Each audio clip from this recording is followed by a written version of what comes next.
what's up guys? I'm Sean and welcome to Low Battery, the show that's kind of like watching a podcast on your phone but it dies halfway through. Now, as it's been said by nearly everyone in the creative world, art is subjective. To some, Salvador Dali is incredible, having a mind that is able to see the world in a new light. And to others, he's lost his mind and I don't really know what he's trying to say. Now recently, I played through Little Gator Game, and it is an incredible game at that point. If you haven't played it already, give it a try. And I've talked about the game before, but it did make me think, why do I enjoy small games like this one compared to some of the AAA title games that are making millions of dollars and winning tons of awards?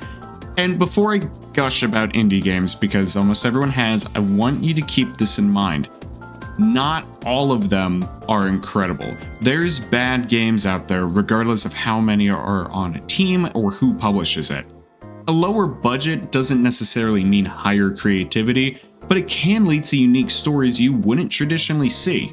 Undertale.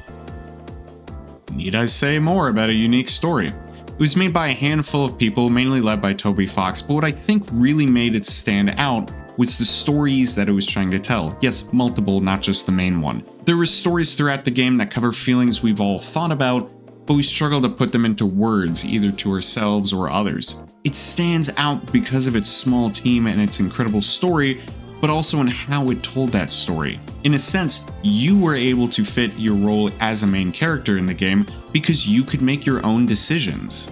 Yeah, the game still kind of led you through different paths and held your hand at times, but that was mainly just to teach you how to play the game, not what you were supposed to do, and I think that's really incredible.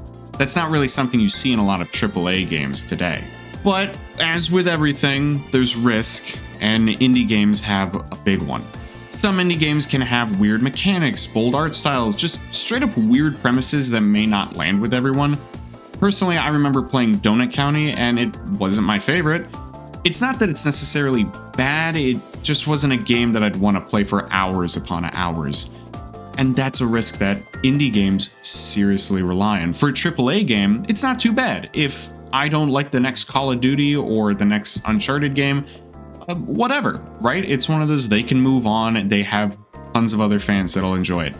Indie games though, with a small team and a small budget, I'd imagine that's a lot of stress. So I want to take some of that stress out now by talking about some indie games that I think others might enjoy.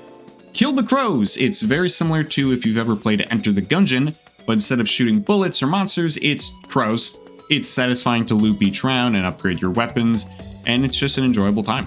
Crumble. Take the swinging mechanics from a perfect Spider-Man game and the premise of Cluster Truck. You're a blue little dot, you use your tongue, and you're trying to get to the end of the level as fast as you can.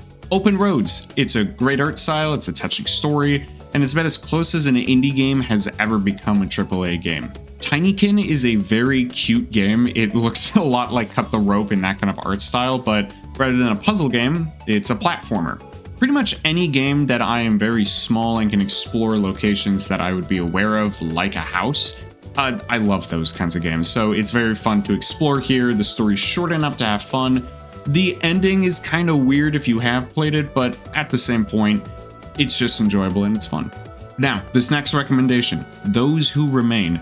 It is not a good game. I'm sorry, but like I said at the beginning, indie games can be everything from masterpieces to bad, and this one is kind of just sitting in the middle. It's a basic horror game that tells an okay story. To me, it showed that indie games and games can be at every level, just like books and art and movies. This one was okay, but I still think it's worth giving a try. Plus, it's on sale almost all the time. Indie games are incredible and oftentimes very charming. It's worth exploring a game you've never heard of or tried just to see what new ideas they bring to the table. But what about you? What's an indie game that you've tried recently? Let me know in the comments. And just like indie games, looks like I'm taking a risk with trying to finish this video. So remember to chase the chaos, and I'll see you all